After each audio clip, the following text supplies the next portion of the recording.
Hi friends, నేను ఇప్పుడు కటారుపల్లిలో ఉన్నటువంటి వేమన సమాధి దగ్గరికి వచ్చాము ఫ్రెండ్స్. ఇక్కడ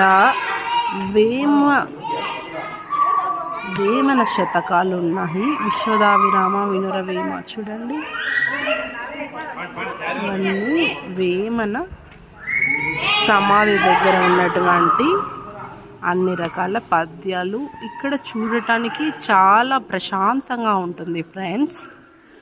వేమన మన తెలుగు మహాకవి వేమన గారు వెలిసినటువంటి క్షేత్రము. ఆయన పూజారి గారు ఇక్కడ వేమన సమాధి దగ్గర ఉండి పూజలు చేస్తుంటారు. ఇక్కడ మనకు తెలిసినటువంటి బుక్కుల్లో ఉన్నటువంటి చాలా పద్యాలు ఉన్నాయి ఫ్రెండ్స్. మనకు ఏమన్నా మనకి గుర్తు కూడా వస్తుంటాయి. ఈ పద్యం కూడా చూసారా, 7th క్లాస్లో ఉంది మనకి పద్యం. అనగనగా రాగమతి శైలు చుండగా.